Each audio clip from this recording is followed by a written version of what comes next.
Okay, come. I've got something for you. ఎందుకు అదోలా ఉన్నావు? ఏం లేదు. Okay, open my gift.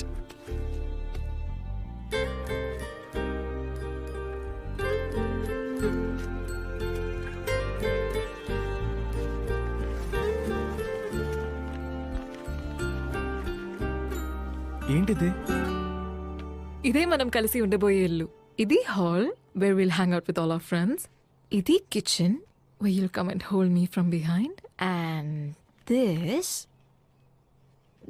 is our master bedroom where, you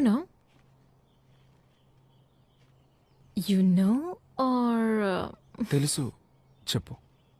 ఇది balcony. ఇది garden. Do you like it? ఇందులో మా అమ్మ నాన్న ఎక్కడ ఉంటారు? మీ అమ్మ నాన్న ఇప్పుడున్న ఇంట్లోనే ఉంటారు. ఆటలాడుకు. మా అమ్మ నాన్న ఇక్కడ లేకపోతే ఇది మన ఇల్లు ఎలా అవుతుంది చెప్పు. మా అమ్మ నాన్న రూమ్ ఎక్కడ? భరత్, ఈ ప్లాన్ నేను చిన్నప్పటి నుంచి ఊహించుకున్నాను. నా హస్బెండ్తో నాకు ఇష్టమైన లైఫ్ ఇలాగే ఉండాలని నా కల. సరే, నీ కలగానే ఉండ నువ్వు. నీ కలలో నేను ఒకే ఒక చిన్న గీత గీసుకుంటాను. ఇది మా పేరెంట్స్ రూమ్, సరిపోయింది. భరత్, మనం ఈ ఇంట్లో ఉంటాం. మీ అమ్మ నాన్న వాళ్ళు ఇప్పుడు ఉంటున్న ఇంట్లో ఉంటారు. మనం ఎవ్రీ వీకెండ్ వెళ్ళి వాళ్ళతో ఉందాం. వీకెండ్ వెళ్ళి చూసి రావడానికి మా అమ్మ నాన్న ఏమైనా సినిమా థియేటర్ అంటే? ఇప్పుడు ఎందుకు నాతో గొడవ పడుతున్నావు? మరేంటి, మా నాన్నకి 56 ఏళ్ళు అవుతుంది, మా అమ్మకి 52 ఏళ్ళు అవుతుంది. నేను చిన్నప్పటిగా ఉన్నప్పుడు వాళ్ళని అనాథగా వదిలేశారా? ఇప్పుడు నేను మాత్రం వాళ్ళని అనాథలుగా ఎలా వదిలేయగలను చెప్పు? నేను వాళ్ళని అనాథల్లా వదిలేమనట్లా. నేను వాళ్ళిద్దరినీ బాగా చూసుకుంటాను. వాళ్ళకి నచ్చినట్టు ఉంటాను, మాట వింటాను. బట్ నా హస్బెండ్తో నేను ఇష్టపడినట్టు ఉండాలన్నదే నా డ్రీమ్. నేను మా అమ్మా నాన్నలు వదిలేసి ఎలా వస్తాననుకున్నావు? నేను వస్తున్నాను కదా, నువ్వురా. వద్దు, నువ్వు మీ అమ్మా నాన్నలు తీసుకురా, అందరం ఒకే ఇంట్లో ఉందాం. ఏంటి ఆటలుగా ఉందా? Trying to be smart, is it? It just won't work. Same, it just won't work. అయినా నీకు మరి ఇంత స్వార్థం పనికిరాదు. స్వార్థమా? ఇప్పుడు ఎందుకు నన్ను చెడ్డదానిలా ఫ్రేమ్ చేస్తున్నావు? I just told you how I wanted to live. But for you, it's all about you. What about me? What about my dreams? ఏంటే లైఫ్ డ్రీమ్, ఏం మాట్లాడుతున్నావు నువ్వు? నాకెందుకు అది సెట్ అవుతుంది అనిపించట్లా. నువ్వు చిన్న మ్యాటర్ని పెద్ద చేస్తున్నావు. నువ్వు మా అమ్మా నాన్నలు వదిలేసి రమ్మంటావు, అది నీకు మామూలు మ్యాటరా? నేను ఆ మాట లేదు. Stop making me look like villain. ఇప్పుడు ఏమంటావు నువ్వు? నాకిది ముఖ్యం. మనసుకు నచ్చినట్టు ఉండాలి, అది కూడా ముఖ్యం. నువ్వు కొంచెం కూడా అది కన్సిడర్ చేయకుండా తీసి పారేశావు. ఇలా అన్ని విషయాల్లో రేపు నన్ను కంట్రోల్ చేస్తే నేనేం చేయాలి? మా అమ్మా నాన్నల్ని వదిలేసి రమ్మనేది ఏది నాకు అక్కర్లేదు. నేనొద్దా నీకు? చెప్పరా. నేనొద్దా? వద్దు. హ్యాపీయా? నేను వెళ్ళి చస్తాను.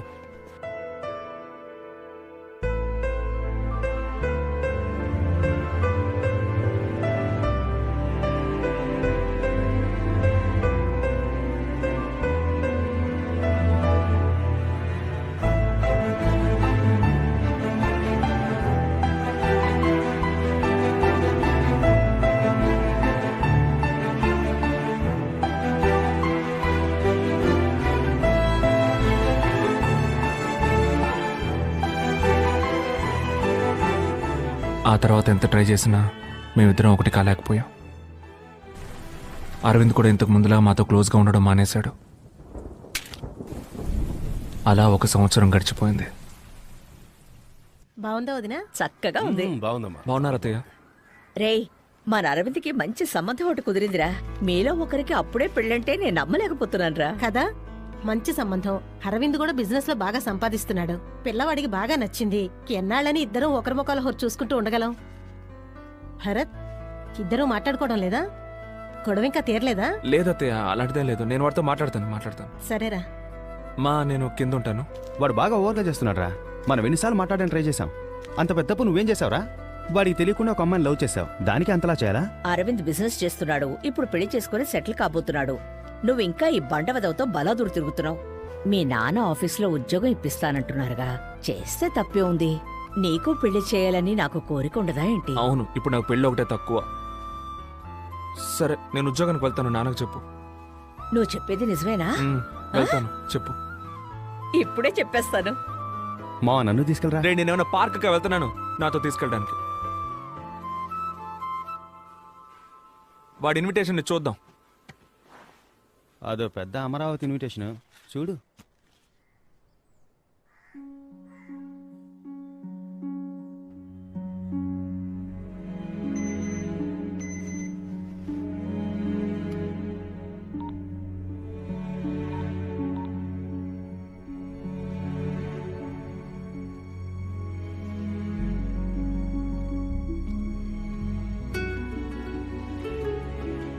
హాయ్.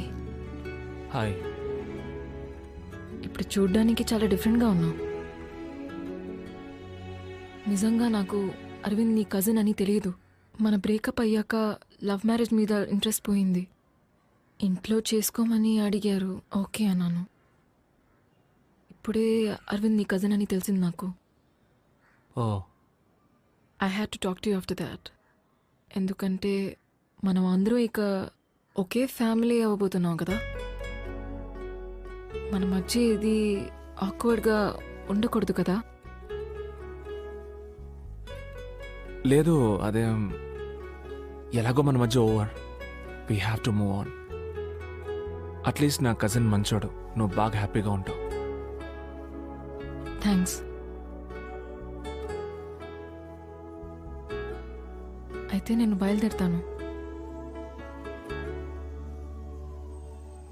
ఒక్క నిమిషం. అరవింద్ వాళ్ళ అమ్మను వదిలేసి రావడానికి ఒప్పుకున్నాడా ఒంటరిగా? లేదో మనం దానికోసమేగా విడిపోయాం అందుకే. దానికోసం మనం విడిపోలేదు భరత్. ఎందుకు విడిపోయాం కూడా నీకు తెలియట్లేదు. It's a shame. It's the way you treated me. నేను వెళ్తాను. బాయ్.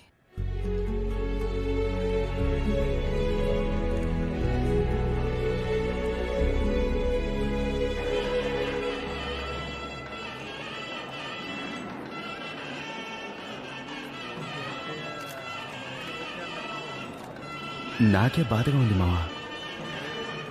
నా మాటిని మనం బయలుదేరిపోదాంరా. వెళ్ళిపోదాంరా.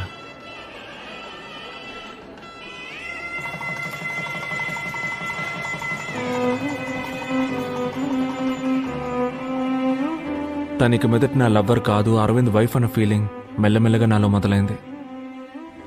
మా అమ్మ మాట విని మా నాన్నతో పాటు ఆయన ఆఫీస్లోనే ఉద్యోగంలో చేరాను. ఆ తర్వాత ఏవేవో చెప్పి మా అమ్మ నన్ను పెళ్లి కొప్పించింది. జీవితంలో మనకేం కావాలో దేవుడికి మాత్రమే తెలుసుంటారు. అలాగే నా యమున నాకు దేవుడిచ్చిన వరం.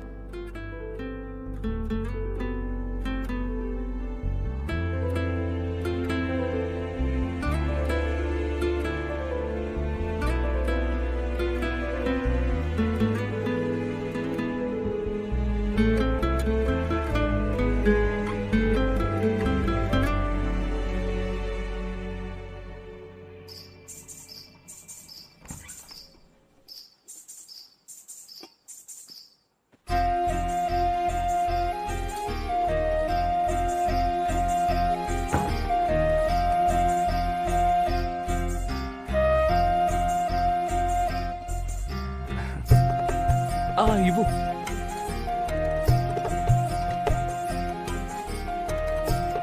చిచి కాళ్ళ కూర్చో కూర్చో.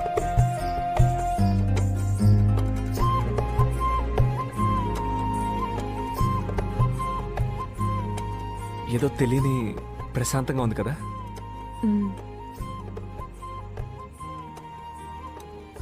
మనం ఏదైనా మాట్లాడుకోవాలి. లేదు ఎందుకు మాట్లాడుకోవాలంటే అది అరేంజ్డ్ మ్యారేజ్ కదా, మనం ఒకరినొకరు తెలుసుకోవాలి. నేను పెళ్లి చూపులకు వచ్చినప్పుడు నీకు నేను నచ్చానా?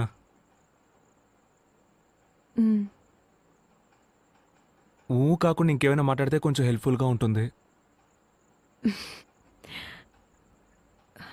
నచ్చారు. మీరు నచ్చారు. మరి మీకు అంటే ఇంతసేపు నువ్వు ఊ కొట్టిన దానికి ఏం అర్థమో ఈ ఊకి ఆ అర్థమే. ఆ, నువ్వేమైనా అడుగు. సరే నేను అడుగుతాను. నీకు హస్బెండ్ అంటే ఏంటి? ఐ మీన్ నీకు హస్బెండ్ ఎందుకు కావాలనుకుంటున్నావు? నా ఫ్యూచర్ షేర్ చేసుకోవటానికి, నన్ను బాగా చూసుకోవటానికి, సేఫ్గా అనిపించడానికి, ఒక సెక్యూరిటీ. మీకు హ్మ్? వైఫ్ ఎందుకు కావాలి మీకు? నాకు చిన్నప్పుడు ఒక తమ్ముడు ఉండేవాడు. వాడు నేను కలిసి హాల్లో పడుకునేవాళ్ళం. వాడు ఏం చేస్తాడంటే నా మీద చేసి పడుకునేవాడు. నాకు అస్సలు నచ్చదు, నేను తీసేస్తూ ఉండేవాడిని. ఒకరోజు నేను స్కూల్కి వెళ్ళాను. స్కూల్కి వెళ్ళి తిరిగి వచ్చేసరికి నీ తమ్ముడు యాక్సిడెంట్లో చనిపోయాడని చెప్పారు. అదేలా? నేను వెళ్ళేటప్పుడు ఉన్నాడు, తిరిగి వచ్చేసరికి చనిపోయాడని చెప్తే నేను ఎలా డైజెస్ట్ చేసుకోగలను? ఆ తర్వాత నేను హాల్లో ఒంటరిగా పడుకుంటాను. నాకు కళ్ళు వచ్చేది. కల్లో నా తమ్ముడు వచ్చేవాడు. తమ్ముడు వచ్చి, చూసావా నేను బతుకున్నప్పుడు నీ మీద చేసుకొని ఇవ్వలేదు, ఇప్పుడు నేను ఎవరి మీద చేసుకోవాలని అడిగేవాడు. నాకు భయం వేసేది, భయపడిపోయి నిద్ర నుంచి మెళుకు వచ్చేది, ఒళ్ళంతా చెమట పట్టేసేది. ఆ తర్వాత ఏం చేశారంటే మా అమ్మ దగ్గరికి వెళ్ళి పక్కన పడుకునేవాడిని. మా అమ్మ మీద చేసుకునేవాడిని. ఒక వయసు వరకు ఓకే. ఆ తర్వాత మా నాన్న ఏమన్నారంటే, ఇంత వయసు వచ్చింది ఇంకా అమ్మ పక్కన పడుకున్నావేంట్రా, పోరా పడుకోరా అని హాల్లో ఒంటరిగా పడుకోమన్నారు. నేను హాల్లో ఒంటరిగా పడుకుంటాను. మళ్ళీ కళ్ళు వచ్చేది. నేను భయంతో గబగబా నిద్ర లేచేసేవాడిని. నాకు ఎందుకు వైఫ్ కావాలంటే, మీద చెయ్యేసి పడుకోవాలి, అందుకు వైఫ్ కావాలి. సంబంధం లేకుండా మాట్లాడి బుర్ర తిన్నాను కదా. ఆహా.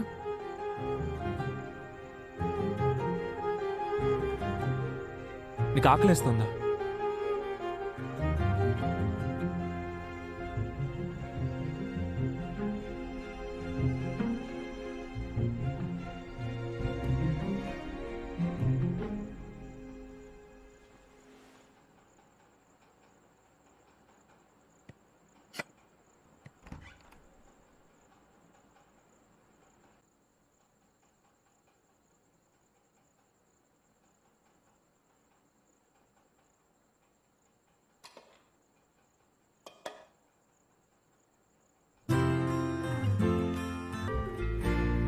హలో, సరే సార్, ఎక్కడ తీసుకురావాలో నేను చెప్తాను. అలాగే సార్, నేను తీసుకొస్తాను. రే భరత్, వెళ్ళి రిజైన్ చేసి వచ్చేస్తాను. ఓకేనా? రే నాకు ఒక చిన్న పని ఉంది, నేను ఆఫీస్కి వచ్చేస్తాను, నువ్వు ఆటోలో వెళ్ళిపో. మరి ఇంకెందుకు నేను రారా అని పిలిచావు? అదే ఒక్కరోజు ఆటోలో వెళ్ళరా. అంతా బానే ఉండేది, కానీ ఒకరోజు మా నాన్న ఆఫీస్ నుంచి టెన్షన్గా వచ్చారు. ఏం జరిగిందో తెలియదు.